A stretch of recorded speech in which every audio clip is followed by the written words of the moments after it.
Are we recording already? Oh, shoot. Okay. It just automatically started. That's so weird. I didn't get a countdown or anything. I got a countdown. I didn't get a countdown.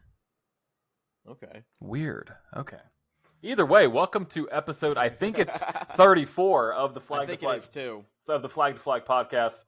This is John, the motorsport enthusiast, and here I have my lovely legend car wearing K1 Speed Racing sniffly Chad Barker.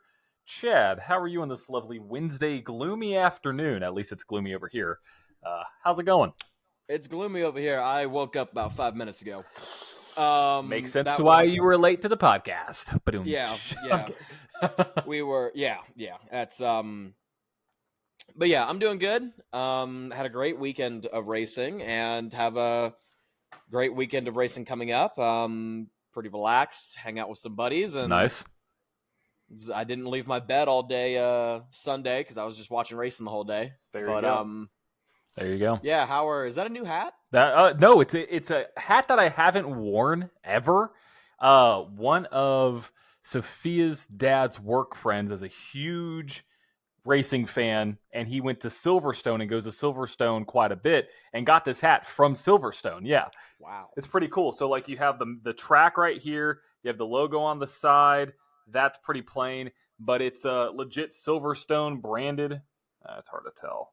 Silverstone branded hat. And so I thought I'm going the all black theme today. So I was like, you know what? I'm going to bring out the Silverstone hats. So, there you go. But yeah.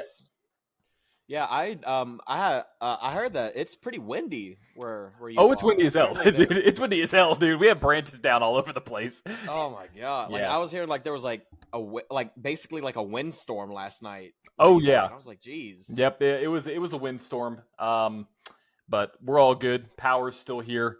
Knock on wood. Internet still works. Knock on wood. Limbs down. It's fine. I got to go pick that up this weekend, anyways. But yeah, it's windy over here. But let's dive into what we're going to talk about today on episode 34. So we're going to talk about the weekend at St. Pete's, covering everything from Mazdas to USFs to the Indy Next Series to IndyCar. We're also going to talk about the race itself, how we thought about St. Pete. Then going to dive into Formula One preseason testing, some of the big headlines there, as well as Drive to Survive that drops in 2 days. Going into local racing, NHRA, and then topping it off with the NASCAR weekend at COTA, which is brewing a lot of different opinions. But let's start at IndyCar, the weekend at St. Pete's, opening weekend for this series. Had great ratings, up 45% from last year's most watched IndyCar race in 14 years outside of an Indy 500. So I was about to say outside of Indy. Yeah, so it's on the up and up. But let's run through some of the results that we got, because we had a lot of support series running this weekend as well. Yeah, we did. We had the Mazda MX-5 Cup racing there as well as the USF 2000, or the I guess the F4 or the ARCA series, if you will, of IndyCar. And then we had the USF Pro 2000, which is the F3 or truck series of IndyCar. And then Indy Next, which is your Xfinity or F2. And then, of course, IndyCar itself. So here's your top three from the MX-5 Cup. Race 1, third place, Nathan Nicholson. Second place, Glenn McGee. First place, Jared Thomas. Race 2, Jared Thomas in third. Second place, Nathan Nicholson. And first place, Tyler Gonzalez. USF 2000, we have in third place Joshua Aleno, second place Jack Jeffers, and first place Liam McNeely. In race number 2, former legend car driver in third place Caleb Gaffera, second place Jack Jeffers, first place Liam McNeely. That was for your second race. In the USF Pro 2000, in their first race, third place, Michael Costello. Second place, Max Garcia. First place, Alessandro Di Tullo. Hold on, time out. Where'd you get an R in there? In Alessandro after the Alessandro Di Tullio. There you go. Yeah, you added an extra R in there. My bad. It's okay. I love it. It says somebody. He didn't get top 3 in the next race. Third place, Jacob Douglas. Second place, Mac Clark. First place, Max Garcia. And then finally, with our Indy Next, Race, pretty good race from what I heard. Mhm. You know, Haley Deegan making her Indy Next debut, as Right. well as a bunch of different people, you know, kind of starting to rise up to the ranks. And the race actually ended under yellow. Mm. But in third place we had Kerry O'Collett. Second place, Lochie Hughes, and in first place we had Dennis Huger. Close. I'm just gonna let you run with it because I think it's Hauger. I think it's Hauger. Okay. I may, you I may, don't know. Okay, I you may, can't I may give me be, that look. I may You be don't wrong. even know. I may be wrong. It's one of those names that I always flip and go in between. Yeah. I think his in third, it's Cairo Collette. I may be wrong because of just how it's spelled, but yeah. Well, Dennis had a great run there, first win in Indy Next, so awesome there. But let's dive into the Firestone Grand Prix of St. Petersburg, where we saw a phenomenal battle between Newgarden, Dixon, and Palou at the end of that race. And, Palou backs up his championship. He's a 3-time champion now with an opening race win with really, it was a good strategy call. It was.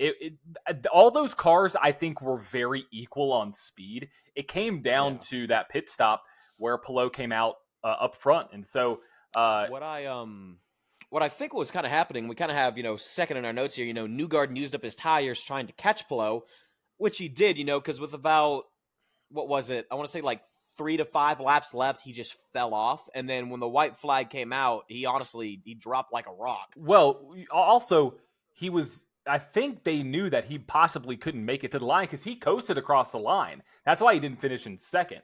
It's because he had to coast across the line because he was out of fuel. So I think it was a mix of him trying to, make it on gas, but also those tires. I mean, it was a mix of both. But great run, really, though. Great run for really making a good stretch. And there's already 2 big things in the championship standings that, yes, it's the first race, but there's 2 big championship standings that I'm really looking at right here. One is Scott Dixon. All right. Mm-hmm. Probably the oldest guy in the field. I think he is the oldest guy in the field now with Pagano out. And I mean, is he back to championship form? Is he going to join AJ Foyt in being the only guys with 7 championships in IndyCar? He's there. He's got the car. He's got the car, and I think he has the talent to do it. And so, I mean, I think it's similar to like Mike or to Lewis Hamilton. What he said is he's not even thinking about retirement. He could race F1 until he's 50. I think it's kind of the same thing with some of these drivers. Is they're at the top of their game. They can still compete. They can still win as long as they have equipment that can match that. Yeah, we'll see him. So, and he put on a great race. Also, he didn't have a radio the whole time, Chad. I don't know. Really? Like, no radio from a spotter, no radio from a crew chief. He was completely oh God. You're in the mirror. He's in the mirror. He can't hide. He always flexing on the mirror too. Okay, yep. I don't know if this is making it or not, but this is my roommate, or there he goes into the bathroom. That's my roommate Brian. Hi, Brian. This past weekend. But dude's jacked. Dude's jacked. He's going to the gym. Bro, you gotta go. I'm telling you, you got people around you that wants to go to the gym with you. Go with him. Come with me when we're here in Nashville, bro. We're gonna get you jacked so you can move that sign. You got to move the sign, bro. I know. I'm gonna be better. I'm gonna be better when we if we get to go to Nashville. You're gonna one hand that shit. You're just gonna be out here just like, oh yeah, come on, give me a tire. But honestly, but still, yeah. I mean, Scott Dixon having that good of a race, like you said, without any driver to spotter, driver to team communication, and being able to communicate on when to come into the pit and stuff like that is absolutely insane. The other person I'm looking at is Will Power. All right, this isn't NASCAR, which is a 36 race season. This isn't Formula One, where it's a 24 race season. Right. There's only 17 races. And we saw last year with Joseph Newgarden, after getting disqualified in St. Pete, it took him all year to recover. And even then, he still didn't have the results. So, I don't want to already, but are we already counting out Will Power of the No, championship? no. I mean, he's 46 points behind. It's not as big of a gap of what we saw with Newgarden, because wasn't Newgarden's penalty 100 points? I think it was, but I also think it was 2 races. Yeah, and so like he'll be back up there. He's going to fight an uphill battle, but honestly, get it out of the way now. I'd rather fight an uphill battle at the beginning of the season than have this issue with 2 races to go and then realize you're out. So I think we are going to see Will Power win. I think we're going to see him kind of come back with a vengeance. I think he'll be able to recover the race that happened. And honestly, it was a racing thing. It was kind of on him, but it was a racing thing at that point. Like they were stacking up, and they got Calamilot checked up. Well, one thing I noticed from the wreck on lap 1 Siegel, was we never saw what was going on behind Will Power. We had that front-facing shot that was kind of hard to see. So, like, I remember kind of in our group chat that we have, we were talking about, like, okay, it was Power's fault, but I'm over here, I'm like, how do we know Power didn't get shoved into this? Right. Yeah, we don't. We didn't see anything from behind there, so. And he might have, but then again, there is that other option where he could have just been going for a gap that wasn't there, so we have that as well. But I think the other big thing to take away from the weekend is what we thought about the Fox broadcast. What do you think? There's one thing that I've been saying with the NASCAR broadcasts that I was hoping they weren't going to do, and they did. Get rid of the freaking animated characters. All right? Yeah. All right? I mean, Scott McLaughlin looks like my damn sleep paralysis demon. Is okay? I mean, that's how his animated character looks. It's insane. But I thought it was really good. I loved how when they had A-Rod in the 2-seater, how they were able to talk to him. Mm-hmm. I thought that was really sick, and honestly, I really liked it. I liked how open-minded Will Buxton was. And I really liked that, and I really liked how he was kind of helping out the new fans that might have been coming to watch as well, because there was a bunch of new fans coming in to watch this. I feel like Fox is bringing in a new audience, Will Buxton's bringing in a new audience, and then even on the Indy Next side, I mean, Haley Deegan's bringing in a new audience as well. Mm-hmm. So I feel like there was a lot of new eyes on there. And yeah, I think there was a few technical things they needed to work out, but other than that, I thoroughly liked it. I thought it was good too. I see a lot of people that didn't like it because of the commercials, and I was like, welcome to any American sporting event ever. Yeah. You're gonna have commercials. And I think the thing is people were coming over here from Formula One expecting there to be no commercials when F1 is a much shorter race. Not much shorter. It's shorter, but they were expecting a flag-to-flag coverage. There's a plug there. But it's just, I mean, Fox and any American sporting event you watch is going to have commercials. It's just the nature of it. Now, I know that there are US GPs in Formula One, but there's commercials in the 24 hours of Daytona. There's commercials in NASCAR. There's commercials across the board in American sports. And going back to your point, I genuinely, I think it's just like, get over it. Like, if you're not going to I've even seen people say that they're not going to watch IndyCar because of the commercials.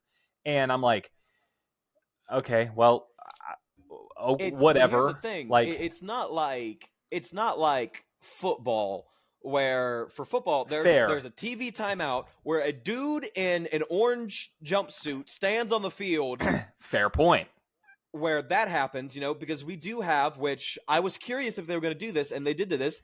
They did Fox side by side. Yeah. So you say, like, they're complaining about the commercials and air quotes because you're still being able to watch the race. It's on a smaller screen.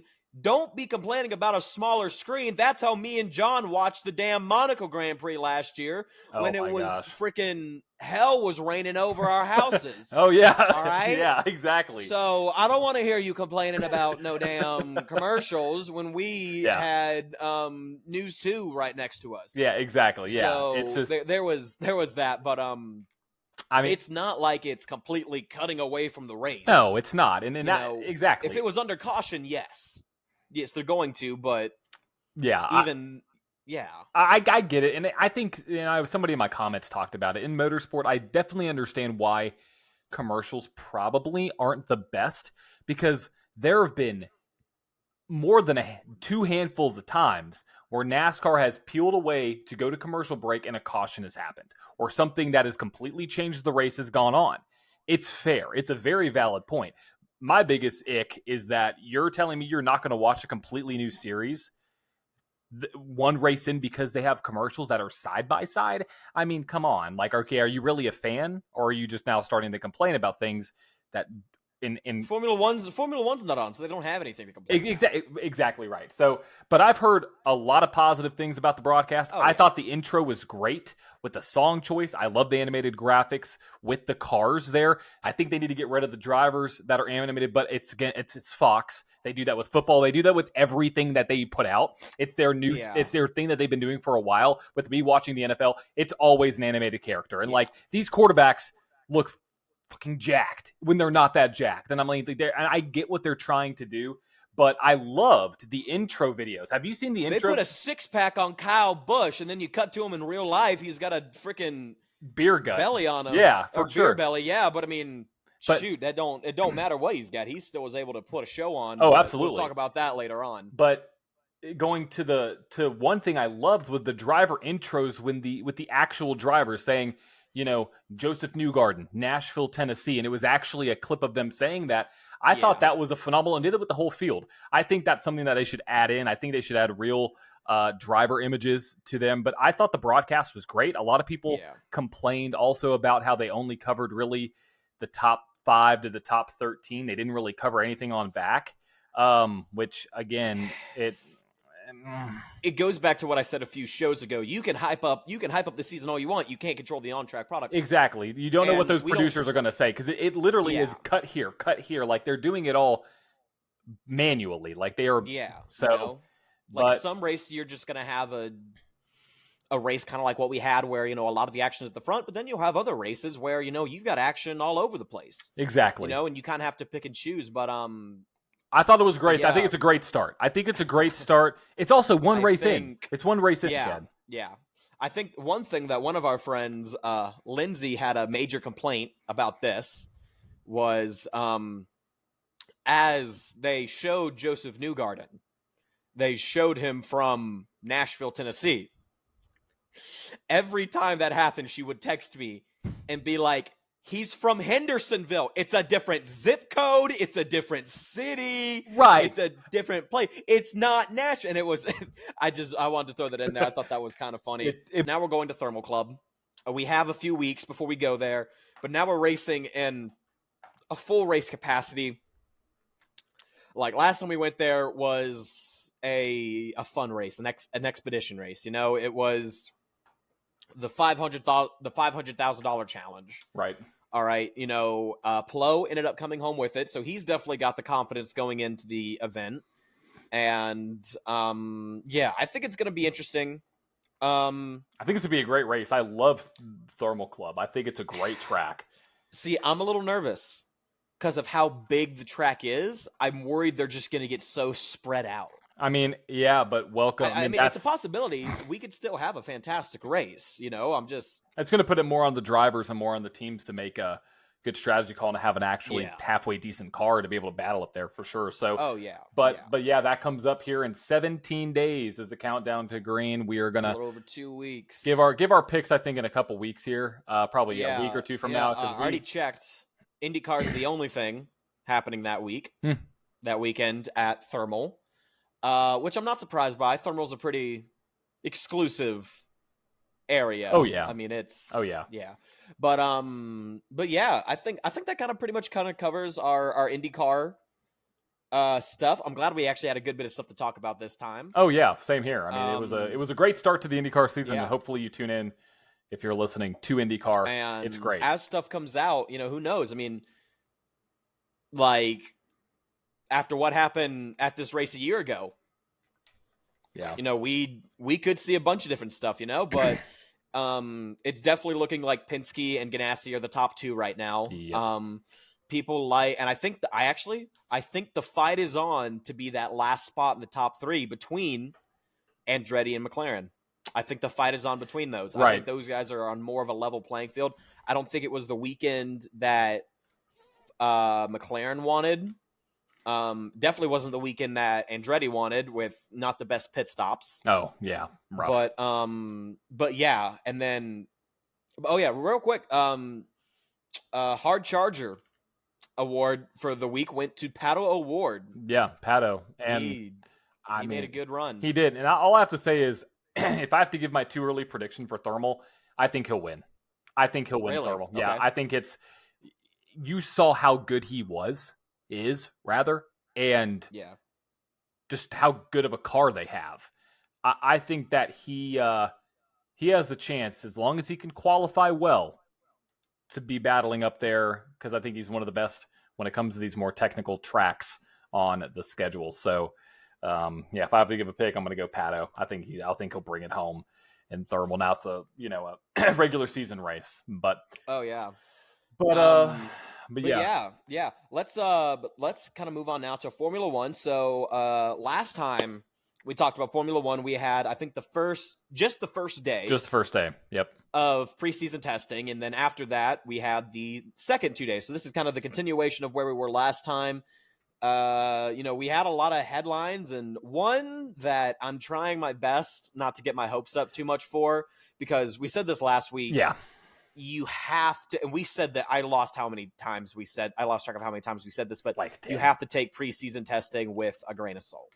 Yeah, for sure. You really do, especially when you have Williams Racing stealing the show up front with the fastest lap on day 2, 129.348, set by Carlos Sainz.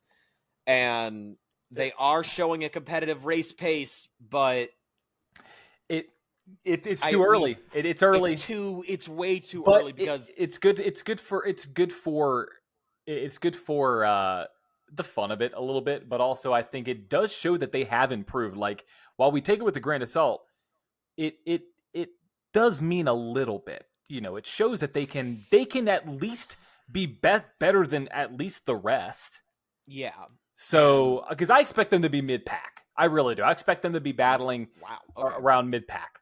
Well, one team that I thought was really going to kind of rise to the occasion really kind of didn't, was which we might have to once again wait and see once we get to Australia, because these guys, they've been working all offseason on their cars. Now this is the first time we've seen it for real, on track, not a simulator, not a wind tunnel. Yep. For real, on track scenario. And now they're seeing what the car's doing. Now they're going back behind closed doors. Now they're going back behind the closed curtains. Yep. And seeing what they can do. And plus, it's we were at Bahrain, which is just a dry, hot environment, where now we're headed to Melbourne, where it's right by the ocean. There's going to be more moisture in the air. It's going to be more humid. So there's a lot of different factors in that as well. But one team I was very surprised wasn't higher than we expected them to be was Aston Martin with Adrian Newey. Yeah. There. I think it's going to be interesting. For sure. What, you're shaking your head, John? What do you? It's just You think there's too much hype? Adrian Newey is one of the best minds in motorsport history. I just don't think he can go in and fix what's going on. I don't think he can go in there and completely overnight turn the ship around. Yeah. Because especially, Fernando Alonso, not worried about him. But when it comes to Lance Stroll, obviously there's questions there with the skill and the ability. Again, I think we don't know really what these teams have. Based off of what we saw, it wasn't great. But again, he's new. Newey is new to Aston Martin, so we have to see how that's going to play out. It doesn't surprise me that they weren't kind of showing any really true strong pace throughout the weekend, or throughout the testing, just because of the fact that he's new there. But I think it's interesting to see what they're going to do as the season starts. But a big thing, looking at some of the other teams, Ferrari, they have that new push or pull rod front suspension that they've introduced this year. They said that 99% of the car is new going into this year, and they had pace but I still think their front suspension is going to have some questions just because they're going to a completely new system. It's new to the team. Lewis is new. Obviously, Leclerc has been there, but I mean, it looks like that the cars were a little uneasy, but I think I got that feel from a lot of different teams that they're on the edge. And also, this is a good time to figure out all those little, details that are going to make or break a weekend, like stability. How can I make the car a little bit more stable? That way it doesn't snatch out of the driver's hands. How can we keep the car from either, understeering or oversteering? I think it's going to be interesting to see that new type of suspension in the front of the Ferrari and see how they're able to do in the corners specifically. I'm very curious, but Mercedes did very well. George Russell topped day 3. Kimi Antonelli did very well as well. And really, kind of going to teams that matter a lot. Those teams do matter, but the team that has mattered recently is McLaren. They look like they're still at the top of the boards, and they're keeping a lot of things under wrap. I tuned into some of the coverage, and it definitely seems like, based off of that photographer situation, that they are keeping a lot of things, close to the chest, just like Red Bull is, even with Verstappen. So it's interesting to say. I'm very curious to see, though, really how Aston Martin, Racing Bulls, Haas, Alpine, those teams in the middle are going to do. I don't even want to talk about Sauber. That's a whole other discussion. They're not looking great at all. They're all the way over there. Yeah, they're not looking great at all. I think it's going to be kind of a mix-up, though, between the best of the rest. I think you're going to see the top 4, top 5, really. Top 4 teams, and then you're going to have a 5-car battle for that 6th place or 5th place or 6th place, 5th place spot, and then Sauber. It just looks rough for them. So, and I'm not really worried about Haas either. One question you had that last week. I'm not really worried about them as much as I thought. They looks like they're doing okay, even though some of the times didn't look like that. But in day 1, they ran a completely different simulation. I think they're going to be okay. Haas progressively got better. But going back to the McLaren thing, kind of keeping things close to their chest. One of the beauties of Formula One that I actually kind of find interesting is in all racing series, and really in all sports, there's people working in the gray areas. Yeah. Like where it's not black and white. And with Formula One, you can accuse someone of working in the gray area, but then you even have to argue, okay, is this even considered a gray area? Yeah. Because of how the rules are in Formula One. And so I think it's very interesting. I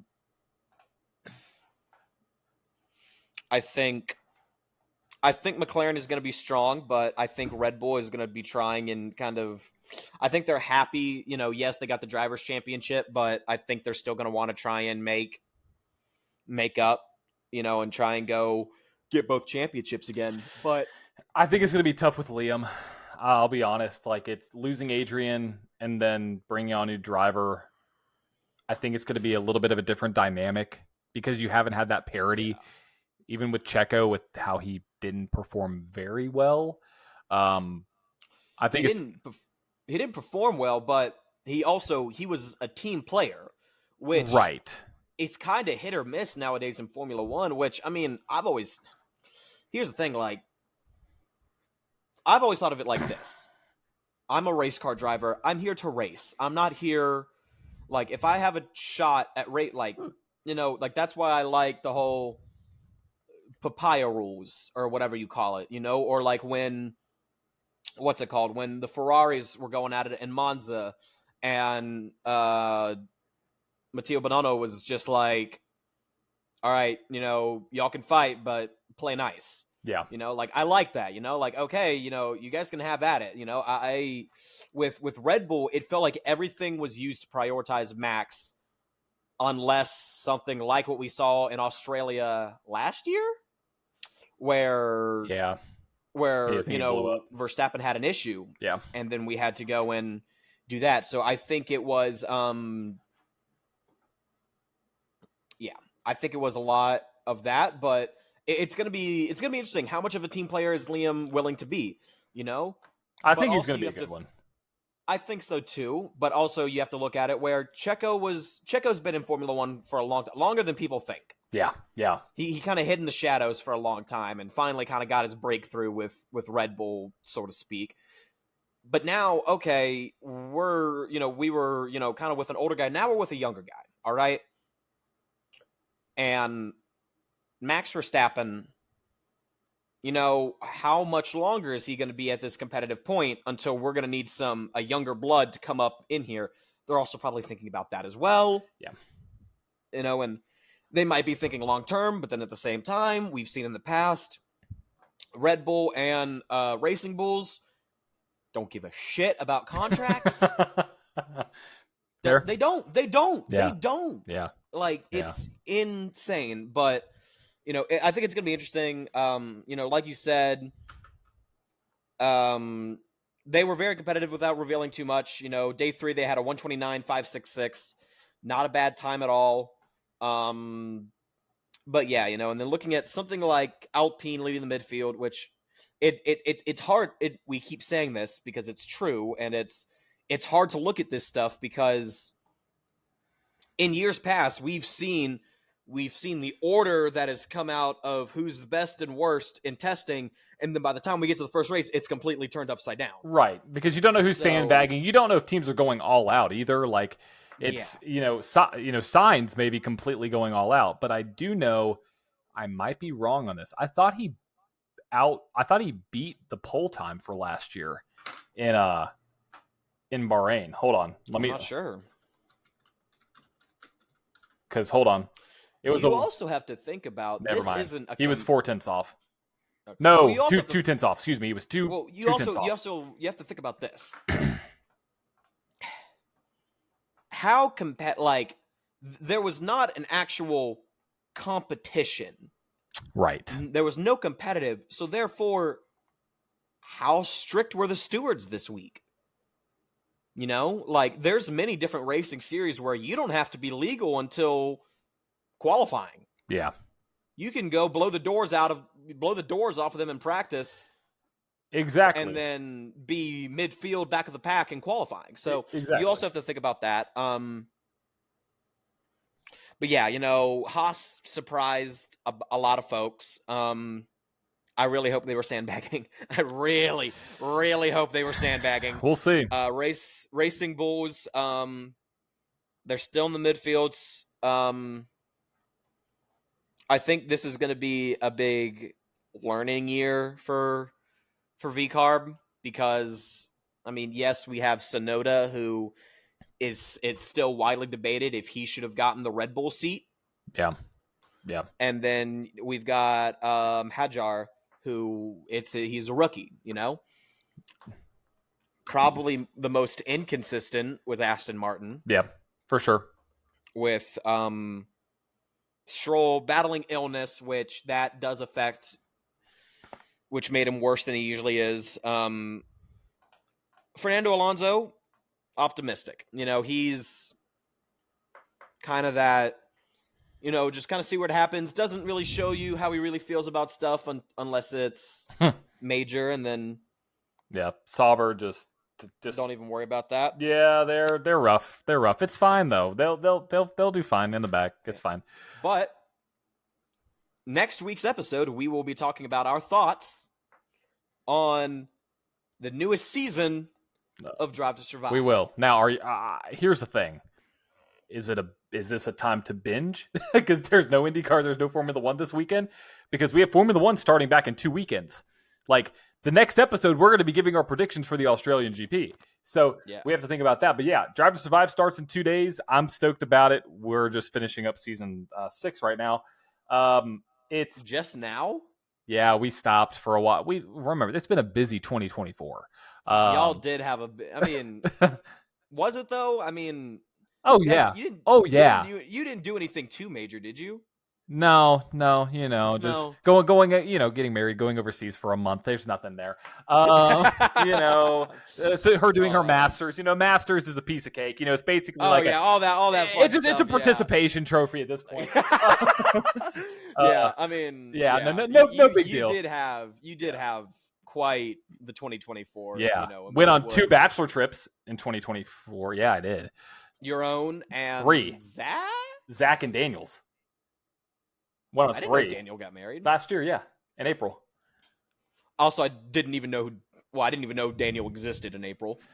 I didn't even know I was going to be a groomsman in April. Did Fair. Maybe. I think you did. I don't know. Either way. I don't know. There was a point where I didn't know I was going to be a groomsman, and you didn't even know you were going to. Like, I remember you saying, like, man, like, Sophia added another person to her party, like, I need another groomsman. I jokingly was just like, I'll be it. And then we just kind of laughed about it. And then I came over to your house. You're like, hey, you want to be a groomsman? I was like, okay. Fuck it. It was a little bit more sincere than, like, hey, you want to be a groomsman? Like, yeah, We've got the video clip somewhere. It's somewhere deep in our archives. But yes, so I'm stoked for it. Apparently, I'm gonna binge it. They've left out a couple big stories. I'm going to read you this because I just was reading up on this. Really? I'm kind of very perturbed about this because it doesn't make any damn sense to me. Hold on. No, well, I'm going to, what? Are you ready? Perturbed. Feeling anxiety or concern, unsettled. Okay. Yeah, like that was a big word. Sorry. Yeah. So apparently, they said that there are key storylines for this that are missing from the series. Ollie Behrman's Ferrari debut in Saudi Arabia, Adrian Newey leaving Red Bull for Aston Martin, Franco Colapinto replacing Sargent at Williams, and Perez leaving F1. Those are 4 apparent rumors that are apparently not going to be headlines. They're not going to be in season 7. Are they not going to be headlines, or are they just not going to be talked about at all? I think not talked about at all. Okay, because there's a difference. Like Perez leaving Red Bull, I can see that, or what was it? It was Colapinto replacing Logan Sargent. I can see that not being a headline, but I can't see them just brushing that under the rug. From what it looks like, it's just missing. It's missing from season 7, which. What was your source on that? Just curiosity. There is a creator, one of the bigger creators on TikTok that does a lot of great Formula One content. I forget his name. I hear you. All right. Well, that's interesting. We'll see. Obviously, we're gonna have Lewis's move to Ferrari. Oh, I'm surprised the whole damn season's not going to be about that. I mean, like, they're going to milk the hell out of that. Oh yeah, But I mean, this isn't new for Drive to Survive. I mean, I always go back to 2021 where they had like people were complaining in years past about them being manufactured drama. But guess what? You didn't have to manufacture this shit. Yeah. All right, in 2021, you got it handed to you, and they screwed it up. And well, that's what the show is. A lot of it is manufactured. I mean, it's been proven. Audio clips are taken out of context. Video clips are taken out of context. And we were actually having a discussion like, okay, when were these things actually filmed? Like, and like, is it audio clips even are easy to be there. But, 2 other series I'm excited to come out are the new season of NASCAR Full Speed. Oh, yeah. That's confirmed. And then I'm waiting. I don't know if it's been confirmed or not, but the next season of 100 Days to Indy. Have you watched that at all, John? I haven't. 100 Days to Indy? It's my only complaint. It's kind of like, so we have Drive to Survive, which covers the entire Formula One season. We have NASCAR Full Speed, which covers the playoffs. But then 100 Days to Indy, that only covers from St. Pete to Indianapolis. Right. And then, which I'm like, okay, come on. Like, there's a lot more that goes on throughout the year. But I think that's kind of what we kind of got before we get into NASCAR. I think so. Yeah, if you want to do let's local go racing. To our local racing report. We are headed to, let me make sure I have this city correct, Clearwater, Florida. For Showtime at Showtime Speedway. They had their street stocks, mini stocks, front wheel drives, pro trucks, figure 8, mini late models, and a series they call the A mods. Interesting. Here were your street stocks top 3. Started second, came home third in the number 96 machine was Mike Wedlick. Started first, came home second. The number 8 machine was James Wozniak.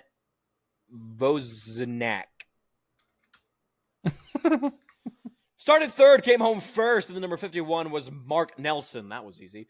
You followed up with an easy one. Yeah. Now looking at the mini stocks. Third place, started 7th, came home third. The number 16 was Sunny Lane. Started second, came home second. The number 37 was Steve Paulton. And started 5th, came home with the feature win. The number 54 was Dakota Cushing. Now for the Ford Oval, or the front-wheel drives. Started 11th, came home third, and they actually had... Oh, okay. Actually, they had 21 cars in this race. However, I don't know if this car won or not, but this car started 17th and was disqualified, the number 02 of Austin Ramsey. But this is your official top 3. Started 11th, came home third, the number 49, Jared Mayer. Started first, came home second, the number 8 was Cody Williams. And started 6th, came home with the win in the number 9, Justin Ogliv. Freaking names today, dude. It's one of those days. Some days are easy. It really is. Then some days are rough. It happens, though. Good thing we're not getting graded on our pronunciation here. Oh, yeah. For the Pro Truck, started second, came home third. The number 29 machine was Tim Walters. Started 5th, came home second. The number 59X was Becca Monopoli. And started 3rd, came home with the feature win. And the number M5 was George Gorham Jr. Now heading up into our Figure 8 race. One of the only types of racings I'll never do. We had a lot of cars that did not start this race. Another disqualification. Started 3rd, came home with a DQ in the number 02, Justin Mayer. But started 7th, came home 3rd. The number 4 machine was Robert Stoffel. Started 10th, came home 2nd. The number 551, Jesse Veltman. And started 1st, came home 1st. The number 04 was Sean Moore. Now for our mini late models. Started 6th, came home 3rd, the number 65 machine, Bobby Toe. Started 4th, came home 2nd, the number 53 was Doug Miller. And started 3rd, came home with the feature win, the number 51, Mark Nelson. Why can't we have more of those? There you go. Those are easy. Now for the A-mods, whatever those are. Started 3rd, came home 3rd. All the top 3 started where they finished. Started 3rd, came home 3rd. The number 63 was James Grisby. Started 2nd, came home 2nd. The number 7 was Tom Razor. And starting 1st, coming home with the A-Mods feature win, the number 51, Mark Nelson. Mark Nelson getting 3 wins this past weekend. If you would like your local short track shouted out on the Flag to Flag podcast, email flagtoflag10@gmail.com. or hit us up on any of our social media channels. Listen out for those at the end of the episode. Make sure you go out to your local short track and bring a friend. This week's Flag to Flag at the track will be the NASCAR Youth Series Showcase event for the Music City Quarter Midget Racing Association Icebreaker. And John, make sure Friday night you are watching Channel 5 because someone you know might be making an appearance. Oh. Channel 5 news. Don't know when, but Channel 5 is going to come out Friday night for practice. And then it was also announced today that 2 Middle Tennessee racing icons are going to be announcing the events. Joe Williams and John Nix. Very nice. I think both of which National Fairground Speedway and Duck River Speedway or Raceway. And then Joe Williams, anytime cars are on track at National Super Speedway, Joe Williams is going to be talking about them. Yeah. So very exciting about that. Yeah, that's this week's Flag to Flag at the track. Before we get into NASCAR, since NASCAR is kind of our only thing happening this weekend, of course, with NASCAR, we have the ARCA Menards National and East Series combined, or West Series combined. Then we also have the Xfinity Series as well as the NASCAR Cup Series. Also happening this week is the opening event for the National Hot Rod Association NHRA drag racing for their Gator Nationals in Gainesville, Florida.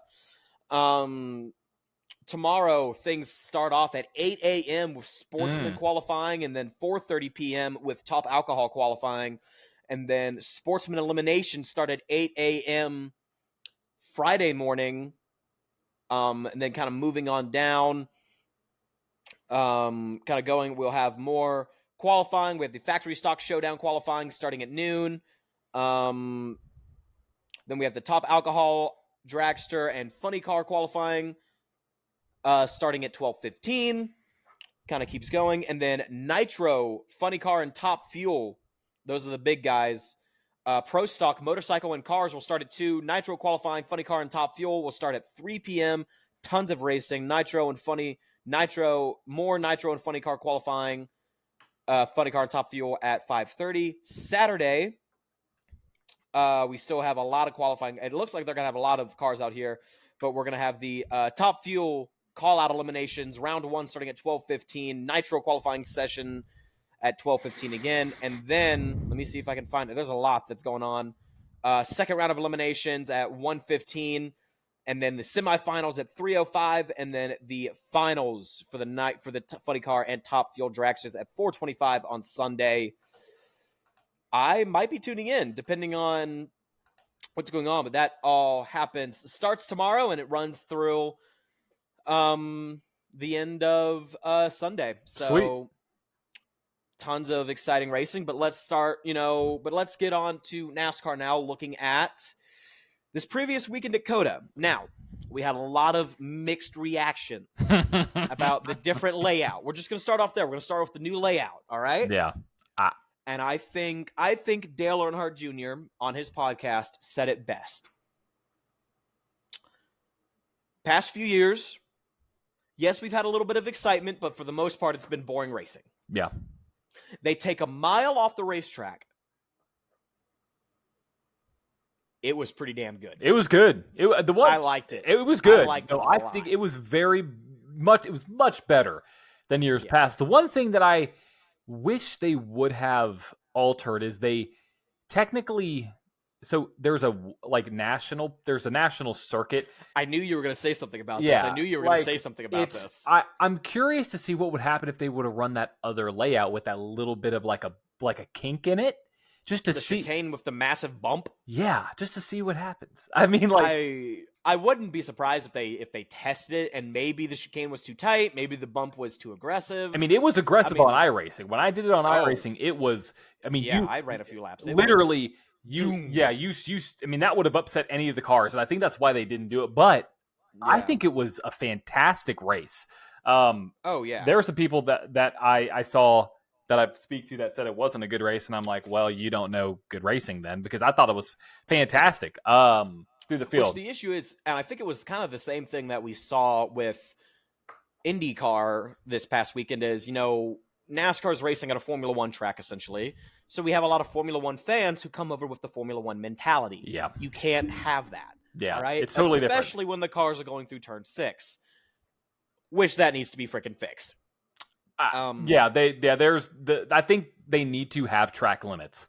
You have to have track limits, like clearly defined track limits for every single corner, whether you have them or whether you don't. Like, I think you need to, that's the big thing, because drivers were confused about 6. Like, was it a part of it? And was it not? Talk the whole race. Yeah. And I think you had an unfair advantage if drivers started to creep over there and get an advantage. Like, I think you need to have, if you're an NASCAR, every single corner, even if it's not a question, say that you have track limits or say that you don't. Make a statement for the whole circuit so everybody knows, instead of throwing out something there on the fly. Before we get too deep into this, kind of skipped over this by accident. We also had the IMSA Sports Car Challenge happening out there as well as the NASCAR Xfinity Series. Top 3 for your first race. Third place, AJ Muss. Second place, Jake Walker. And coming home with the race 1 in the IMSA Sports Car Challenge was Jonathan Woolridge. Race 2, Jake Walker in third, Oscar Tunjo second, and Valentino Catalano.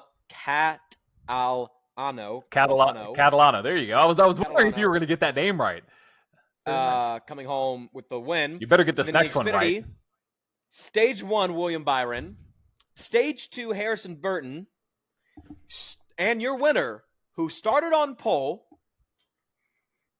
got a debatable penalty, which we can talk about that. Got a debatable penalty, fought his way back, pissed off his teammates in the process. The 88 machine of Connor Zilic fighting back was my pick to win on Sunday, was doing good until he got together with another teammate. All right. Yeah. But I mean, I think it was a good first race.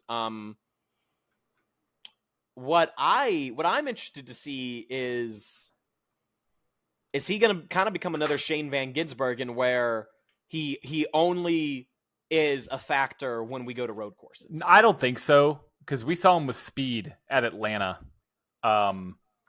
consistently, especially in the top 10. I think that he's going to be a factor everywhere. Obviously, road courses are his bread and butter, but I think he has more adaptability and more room to learn ovals versus SVG, which SVG has run road courses and street courses his entire career. So it's a little different. But again, I think Zilic is, I think, going to be, if, with Trackhouse maybe replacing Daniel Suarez, there's talks about that. I think that's a great move. Sorry, Danny, but I think it's a great move to make that car competitive outside of super speedways. But Zilic is the future for sure. If Trackhouse can keep them under wraps and keep him on board, they have a generational talent forming there if they can get him on the ovals. Without a doubt. But here's the thing. It's also like, yes, Connor Zilic is racing for Trackhouse right now, but with the new charter rules, NASCAR teams are only allowed 3 charters per team, with the exception of Hendrick and Joe Gibbs. Reason they get the exception is because they're grandfathered into the clause. Yeah. So it's not because they get special privileges, which, anyway. You're opening up a whole other can of worms. We're opening up a different thing there. But, so it's going to be interesting to see where Connor Zilic ends up. But, I think it'll either be, honestly, Hendrick or Trackhouse. It'll be some Chevy team. It definitely will be a Chevy team. I wouldn't be surprised if it's Hendrick. I wouldn't be surprised if he replaces Bowman.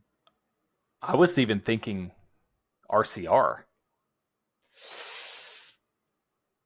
They do have room. If Richard Childress wants to splurge for another charter, well, he needs to get somebody in. Austin Dillon needs to go, but I mean he's not going to. He's not. I know. It's like trying to get Lance Stroll. 100%. No, it's the same thing. I know. Okay? I know. It's the same thing. It's kind of like Austin Cindric, which we've got some stuff to talk about him. Have you seen my comment section about the new throwback scheme to Dale Earnhardt that he's doing for Darlington? People are berating him. You can't. The only thing I'm gonna say is, you can't go as Dale Earnhardt whenever you put on a suit on, you look like Pee Wee Herman. So you can't do that, okay? You can't. That would be the best thing you've ever said on this podcast. He puts a bow. Who the hell gave him a bow tie? Hey, all right, and he's a weird dude, but let him embrace the weirdness. Come on. I love he's Austin to embrace Cindric. something because his driving ain't doing too much. But yeah, I think it was a great race. But I think let's get into now the Cup Series race. So we had for the first time in a while, we've had not 3 different race winners at the start of the season. Yeah. And is it too early to call Christopher Bell a championship favorite? Yeah. I think it is. I think it might be a little bit too, because it is. But what do we always see with Christopher Bell? He kind of goes unnoticed, squeaks his way into the playoffs, and then it's every year he is on the cut line in a must-win situation, and he wins. And he's consistent. That's the thing, is like, Exactly. he was the most consistent driver in the 2024 playoffs outside of William Byron. Like, he was the most consistent. And I think that, I'll be honest, that Atlanta win was luck. Pure luck. It was a super speedway race. Yeah, but the way that the caution fell, where he was at the right place at the right time. Okay. But just like William Byron at Daytona, he was at the right place at the right time. And like, so it was luck. I'm not going to argue that. I wanted to make sure. No, I know. We're on the same page with that. And I think it's interesting to see that both of those drivers finished 1-2. I think it backs up. I think the luck equation is now forced out of it a little bit when you have the two drivers that have won the first two races of the year on a luck of the draw track. Yeah. Go 1-2 and battle. I mean, it was Christopher Bell put on a show, Byron put on a show, and William didn't want to wreck him. And you could tell. Byron could have dumped the shit out of Bell, but he didn't. I was waiting for something as we got towards the end of it. I'm like, he could pull an Austin Dillon at Richmond right here, but I think it's you look at you look at a lot of the different things that go. I mean, yes, it was good racing, but I'm really interested to see kind of what happens when we go to when we go to Phoenix this week, because this start of the season has been very different than what we're used to. Before Atlanta's reconfiguration, Atlanta was considered to be the first race of the year because Daytona being a super speedway, it's a toss-up. Yeah. But now with Atlanta being a super speedway style racetrack, all right, well, now we had to wait till what was Auto Club in years past, and last year being Phoenix or Las Vegas being that. Well, now we're in COTA, which is going to road courses. Now we're finally heading to a racetrack, an oval, where the majority of the season is going to take place. Yeah, true. It's not even an oval; racetrack. It's a triangle. But it's not even that, and really we're not even going to get into something. And if you really want to get technical, we're really not going to get into it until we get to Las Vegas. Yeah. So, we're starting off our West Coast swing. We'll get to that here in a little bit, but first off, I can't believe I used to hate this guy, but I want him to win a race. Oh, Kyle Busch. So bad. Yeah. I thought he was going to do it. I thought he was going to, but I think it was similar to what Newgarden did in IndyCar. He used his stuff up. Right. I think the silver lining is here that they have speed. They have speed. It's there. Kyle Busch obviously has the fire in him. I mean, he could have won Atlanta. He could have won here at COTA. He could have won at Daytona. Like, they're there. And I think looking at the differences between super speedway style racing and road courses, them being in the front at super speedways means that they have the speed. They could be up in the front and battle. Yeah. Road courses, they have the handling. I mean, I think Kyle Busch will get that win. And when you get that win, I can guarantee you that car will probably be the most bought diecast in 2025 outside of any of the Red Bulls. Like, I think I want him to win bad. I really do. I do. It's coming though. You hit her here first. He will win this season. Season at Phoenix. I don't think so, but I think he'll win it this season. His kid raced at Winter Nationals in the INX Winter Nationals, and I actually got a chance to talk to him a little bit. And he seemed like we talked more about his kid racing more than anything. But right. Towards the end of the conversation, I told him like, "Hey man, I'm cheering for you when you go to Daytona." And he goes, "Thanks, man. I need it, And so, but I think he's optimistic and he's excited. But let's kind of one more thing before we kind of get into the big moments of the race.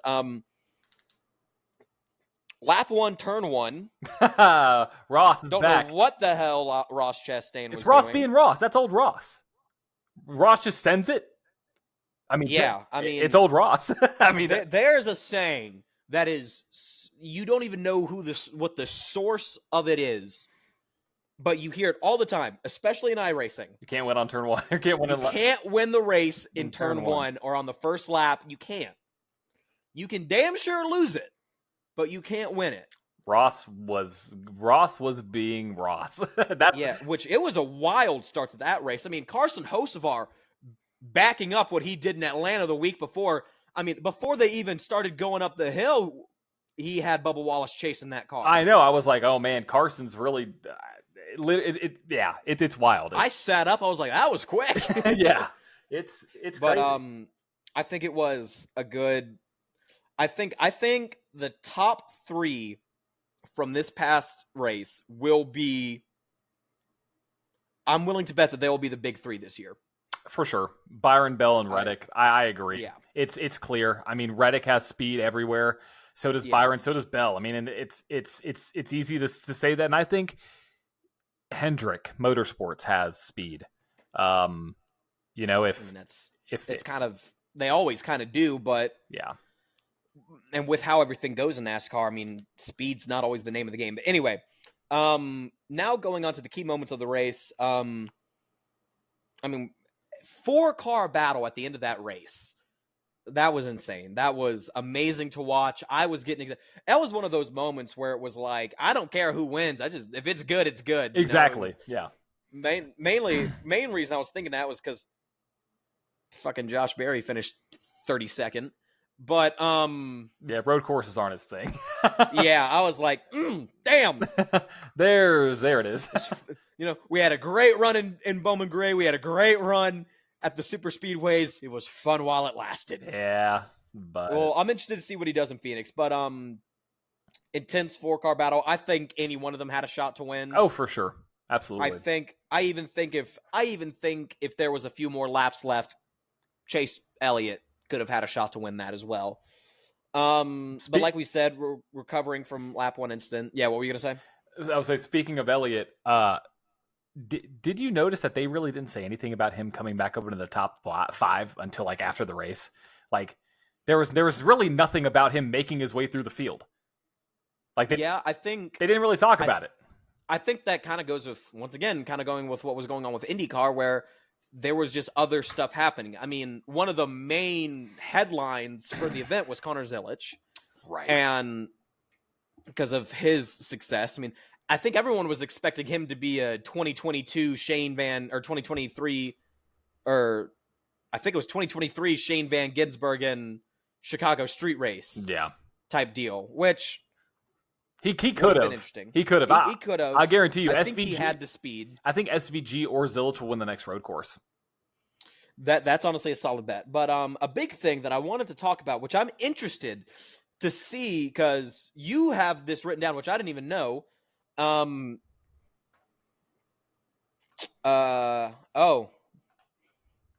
it, you got to it before I. So we have, if you don't know, we have a note sheet here that, and it looks like, and it just, I don't know, it looked like Cindric caught a hell of a fish with a 50-point fin. I know he did. But, caught him with a right hook there. That hook. Oh yeah, but Cindric turns Ty Dillon on the front straightaway. Yeah, in front of everybody.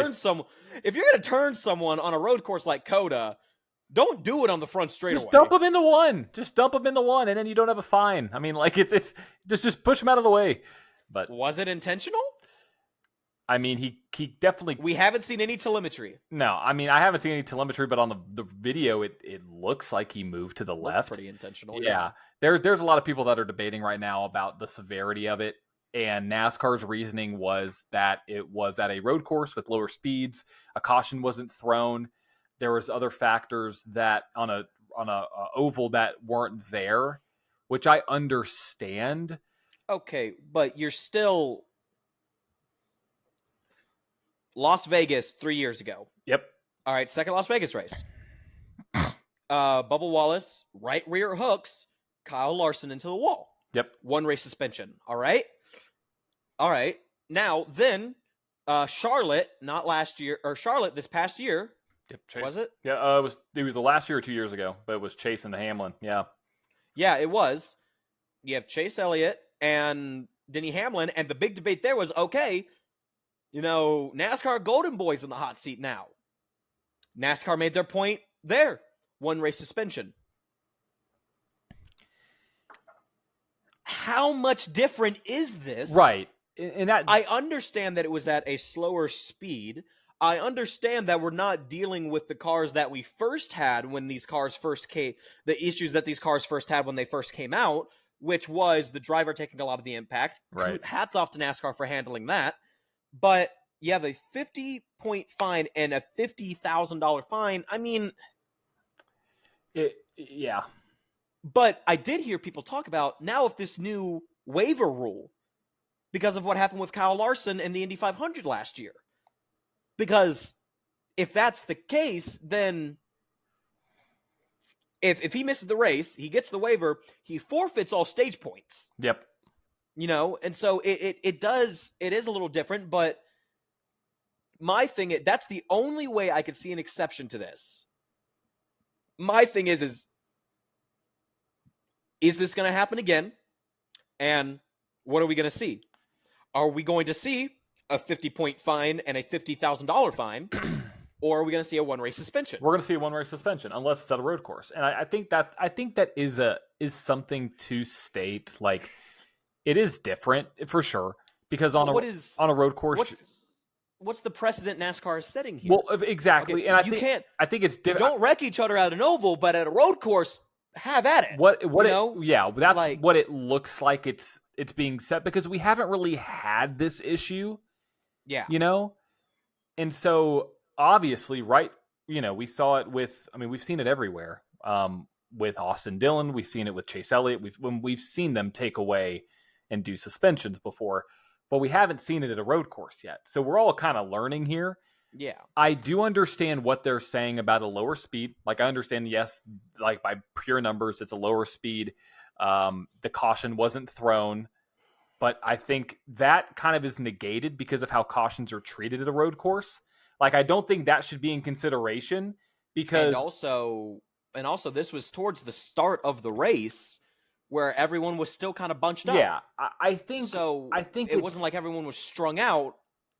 Fair. I think there's more factors that go into this, and I think it's purely contextual, though. I personally believe it because my biggest thought is like, okay, if I'm making this decision on a road course, you're going right and left. So in theory, left hooks and right hooks have to be treated the same, right? On an oval, if you left hooks, I think they should be treated the same everywhere. Right, but what I'm saying on an oval, a left hook is fine. Not fine, but they're not going to suspend you, right? I guess not, but we see that, you right hook someone on an oval, they're going to make pretty hard contact in the wall. Now we're seeing, especially Las Vegas last year, a car on an intermediate track can roll over. Right. Right? Yeah. So where is the line? Is the line at road courses? But are we going to keep doing that until we have a major incident like what we had with Bubba Wallace? Fair. And Kyle Larson, Chase Elliott, Denny Hamlin. And which is entirely correct. Yeah. It is. And then we had a similar conversation after the Richmond race. Yeah. Yeah. It's between, where is the line? And right now it looks like NASCAR saying the line is at road courses. Right. And that's where I think we haven't really had the line because we haven't had it happen at a road course before. We have, and here's that is fair. And that's where we're saying, like, okay, I treat getting into the back of somebody the same thing as left hooking them in a way. The car is going to react a similar way, right? If you physics wise, yes. Once again, that's contextual. The back end's going to slide the back end's going to slide out to the driver's right in either situation. Yeah. There's a lot of because look at Ryan Blaney at Atlanta. That's a great example. Like, and that's where I think, like, okay, the line hasn't been. You hit a car hard enough in a turn, it's going to upset the car. Exactly, but naturally, going left, you're not going to get fined by dumping somebody. Well, you might now. Who knows? My whole thing is, I think the line hasn't been set, and this is now where it is. And I think on a road course, I think you almost have to think of it as like, okay, left and right. I don't think it matters where you hook somebody. Be consistent with it. And yes, it is different scenarios. I'm curious if they'll just have a different rules package based on the certain type of circuit, which is not something that is completely, absolutely unheard of, or it's illogical because the racing is completely different. It really is. So I think it's so up in the air right now. But right now we'll see what happens. But this is what to potentially expect. Now again, I think it depends on the severity of the wreck too. Like Larson, hard into the wall. Hamlin, hard into the wall. Hard into the wall. Both times for Hamlin. Ty Dillon, not too bad. He tapped the wall, got a little bit of contact with someone else. Not too bad. Once again, at the lower speed. But let's do this. Imagine if somebody got right hooked in turn 6, going into 6A. That car would have been obliterated, absolutely obliterated. So like, I think that also plays more weight into the minds of NASCAR than anything really. So, but I don't think right hooking should be available or should be accepted anyway. I mean, road courses, you're more wide open and you don't have a wall next to you really. But in the front stretch you did. So again, it's all subjective. Who knows? But we are an hour and 13 minutes into this, and we haven't even started looking ahead yet. Well, we're almost there. We've covered a lot of stuff. We've covered IndyCar. We covered Formula One. We've covered NHRA. We have a local racing report. This is a typical podcast for us. This is the first time we've had all 3 series. That major stuff to talk about in all 3 series as well. Exactly. But now looking at now looking ahead to the Shriners Children's 500 on March 9th. Obviously, we've got a lot of fun stuff happening before then as well. Friday with the ARCA race, Saturday with the truck or with the Xfinity race, and then Sunday with the Big Cup race. How many kilometers is this? It's 312 laps, 312 miles. Where the hell is the 500? It's kilometers. This is America. Yeah, they just do it. Yeah, 312 miles is 500. I mean, the Shriners Children's 312 versus the Shriners Children's 500. It sounds a little bit better. 12 laps. Shriners Children's 300. Fair point. I think there's the anyway. 3 p.m. Eastern on FS1, and we have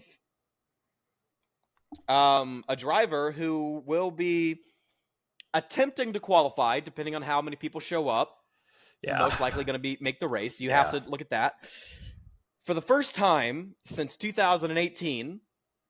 And I was at the race where this happened in 2018. I was at the 2018 Daytona 500, which was Danica Patrick's last race in NASCAR. And Austin Dillon won that race, didn't he? Yes, he turned Eric Almirola going into turn 3. And Eric Almirola drove the 10 car at the time? Yeah. And who was I cheering for? Eric Almirola. Yes, because all the Hendrick guys crashed out. Yeah, fair. But there was that, and then so now we look at, but now, this driver has been dabbling in different motorsports. Grew up in England. Most famous for her starts in the Indianapolis 500. Yep. Entered into not only the Tulsa Shootout, but the Chili Bowl last year. Now dipping her toes into NASCAR. Catherine Legg from London from England, will be making her NASCAR Cup Series debut. First female driver since 2018 in the number 78 Live 78. Yep, 78. No, 78 Live Fast Racing or Motorsport. Yeah. Motorsport. Chevy. Probably the worst equipment on the grid. Oh, it's you saw my comment in our group chat. It's not going to be good. No, but it's so true though. Like it is. It's hard, but it is. And I don't want to downplay that at all because her attempting the race and being in the race is phenomenal. But that 78. Oh yes, it's attempting to make any NASCAR race. Is going to be phenomenal, but it is probably the one of the worst equipment on the schedule. That car hasn't had any sponsors at all. Or do we know that? Yeah. I'm going to look right now. They may have had some I hope they have some sponsorship. It might be Elf Cosmetics. That's what I was thinking. That's kind of been her sponsor. But the big thing is if she wants a top ride, like if she wants to go the Penske route, she's going to have to pay a pretty penny. Exactly. And I think it's good. I mean, BJ McLeod is literally funding this, and he's doing it. You know, he's doing it. He's just there to have fun. Yeah, but I think it's a great opportunity for her to come in and get some seat time and get her name in the spotlight, which it will be. I'm trying to find the because they typically have the entry list. Could this be the first of many? I hope. You know, because looking at in the past, you know, right now right now, the top bid for a female NASCAR driver is Tony Bettinger in the Truck Series. Which she brings over insane marketability, not only because of her social presence, but because of her partnerships with Celsius and Canes. But she's running in the back with top-tier equipment. Well, we've seen her get torn up the last 2 races. Like, I'm just no fair. You're fair, but I mean, it's also, and then then we're still waiting to see when Natalie Decker, who just had a kid a few weeks ago, who is still out, who is not cleared medically by NASCAR, which makes more sense. Hailie Deegan, I don't want to say giving up on NASCAR and moving the route over to IndyCar. And now we've got Katherine Legge kind of doing the opposite, coming from IndyCar over to NASCAR. Could we see her name pop up in more entry lists? I definitely think we will. And just to give an update, it looks like the sponsor for Katherine Legge this weekend is going to be Droplight, and I don't even know what that is. I'll look it up. I'm trying to find it now. I cannot see. I'm looking at partners. Yeah. I mean, all I got was one of those lights you kind of hang up when you're working on something. Exactly. That's the only thing that I got. And I don't see anything else about, I got, drop light with it's all caps with a lowercase I. Yeah, I've got no clue what you're looking at. I don't know either. I'm trying to look it up too, and I'm not. Well, so I'm looking at it. So sponsors Droplight and Sheerfit companies have joined. So what? Droplight End? No, hold up. Like Droplight IND? Hold on. Because I might have found. I got it. Droplight.com. That's what it is. Type in droplight.com. They are looks like. Okay, all this lingo at the front. Sometimes I hate marketing on websites because they tell you all the other things, but they don't tell you actually what you do. We're bringing the expertise to capitalize on. Like you know anything about marketing? I have no idea. Scaling, optimizing, and executing on the highest level requires our services give you. What are your services? At Droplight, we don't just provide services. We deliver comprehensive, tailored solutions designed to help businesses, investors, and founders build, scale, and sustain success in today's fast-evolving markets. With a team of seasoned industry experts, strategic advisors, and in-house media specialists, we provide a 360 approach to business development, operational excellence, and brand expansion. Do you know what I'm seeing on this website that's not getting my hopes up for her? What? It's a lot of something. I got mad at you for doing this at the fairgrounds first time you came. I'm seeing a lot of green. Oh, a lot of green. I'm seeing a lot of green. It's a lot of green. And so if you go, I'm going to the other sponsor. If it's something like GoDaddy, who is throwing in money, dude, or Interstate Batteries, who's throwing money in there. I'm not kidding. No. Droplight's color is lime green. Sheerfit, you know what their colors are? Orange. What? It's literally Danica Patrick 2.0. I'm not even kidding. Look up. And it's gonna have a damn 7 on the car. Yeah, it is. It's 78. Dude, look up. It's gonna have a damn 7 on the car. It's called Sheerfit Companies. SHERFICK. And it looks like they're a residential construction company. You better buy that diecast. It's going to be a cheap-ass diecast, but you better buy that diecast. Their color is orange. And like... What's it called? SHERFICK Companies. And it's a orange letters. It's orange and black. And Droplight's green and black. It literally is the same color, Chad. It's more of like a rustic. It's a burn, but it's still green and orange, just like Danica. That's good. We haven't seen. That's too funny. We haven't seen the paint scheme yet. We don't know what it's gonna look like. I'm interested to see what this paint scheme is gonna be. No shame on Katherine Legge, but it's just hats off to her for giving this a shot. Oh, 100%. And bringing on sponsors and having sponsors. That 78 car was literally just painted black at Atlanta, like nothing else on it. So kudos to them. Yeah, but let's kind of look forward. Are we going to see the first time, I think since Brad Keselowski a while ago, go 3 in a row? No. Okay. No, we're not.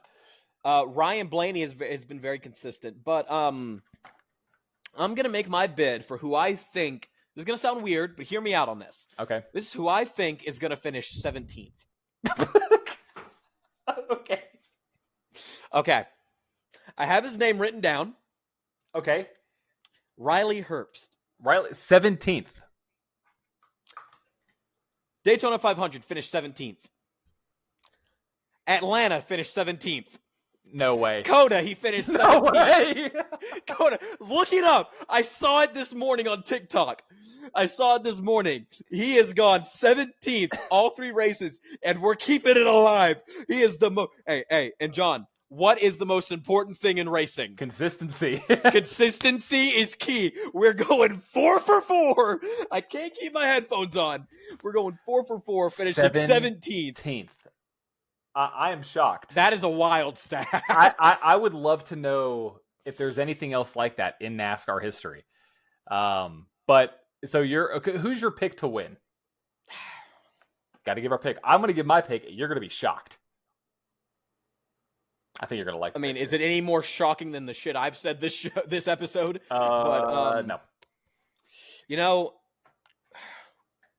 Phoenix is always an interesting race because this is our only preview on the championship. Mm-hmm. And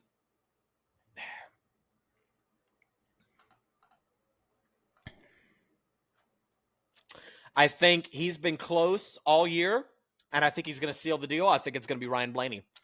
You know, it's hard to look at Phoenix without Ryan Blaney. I don't know what his odds are right now, but I bet they're pretty darn good. Yeah. I'm actually going to go, if I'm going to be conservative, I would say with my pick, I'm going to go Kyle Larson. I think he's going to finally get that win. I think you're going to see. I thought you said it was going to shock me. This is my conservative pick.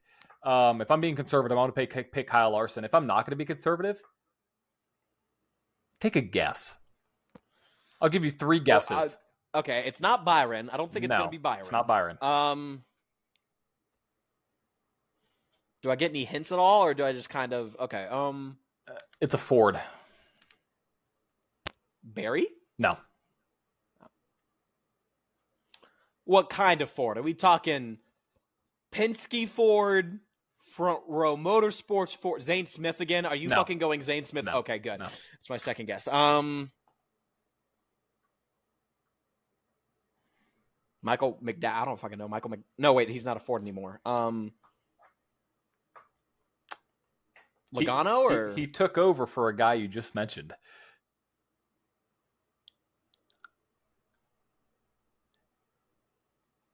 But he's not in the Cup Series. Yes, he is. He took over It's not Harrison Burton. No. He took over that car after taking over Harrison Burton's car. Oh! Noah Gragson. Noah Gragson, and I'll tell you why. I could see that. I think the speed is there. He's been okay at Phoenix. I'm going to be a very conservative and probably put him at like a top 10, maybe a top 5. But I may sprinkle a little bit on Gragson to get a W this weekend because who else drove that 4 car who was so good at freaking Phoenix? It was the driver. It was. Kevin Harvick. But they have the data. Well, I guess. Technically not anymore. But. Do they, though? You got to think, what all came with the sell of Stewart-Haas Racing? For sure. And here's the thing. Yes, Kevin Harvick won a bunch in the Gen 6 car. Correct. He did. Correct. We didn't have enough time to see him in the Gen 7 car. Right. Gen 7 car is so much of a toss-up, so you have a lot of that. But, okay, so you're going... I'm going Kyle Larson as my pick to win this weekend. If I had to put a long shot, I'm going to pick Gragson. Gragson top 5. All right, fine. I'll put a long shot, too. Noah G top 5. All right, fine. I'll put a long shot, too. Catherine Legg's blowing the doors off of them. All right? BJ McLeod's going to be a very happy man, and Live Fast Motorsports is going to become a top-tier team by the end of 2025. All right? You want a fucking long shot? There you go. All right? There you go. No, I'm kidding. That would be like, wow. I'm interested to see how Catherine Legg does. Different mindset going into the car. But I think my long shot is going to be... I think my long shot's actually going to be Josh Berry. I think Ooh. because now with how closely connected Wood Brothers is with Penske, and Penske being a strong team at Phoenix, you know, I mean, both of their drivers, I mean, Penske's undefeated in the next gen era, and all of their championship wins have came at Phoenix. Yeah. Which, yeah. But, which is still, that's, you want to talk about another insane stat like Riley Herbst? Penske being undefeated in the next gen era, championship wise. Yeah, it's absolutely not astonishing. Ford. No, Penske, and it's But wow, almost an hour and a half episode. Well, we covered a lot. I think it was a good one. Solid episode. Got to do some chopping, but it'll be out. Talking about where we. Yeah, literally over here. Oh yeah, just come show up at the house. Either way, though, we have hoped that you've enjoyed this podcast and have listened to the end. If you have, we would love for you to subscribe on YouTube and to give our show a like on Spotify and Apple Podcasts and rate it and share it with somebody who else is a motorsport fan or wants to get in the motorsports.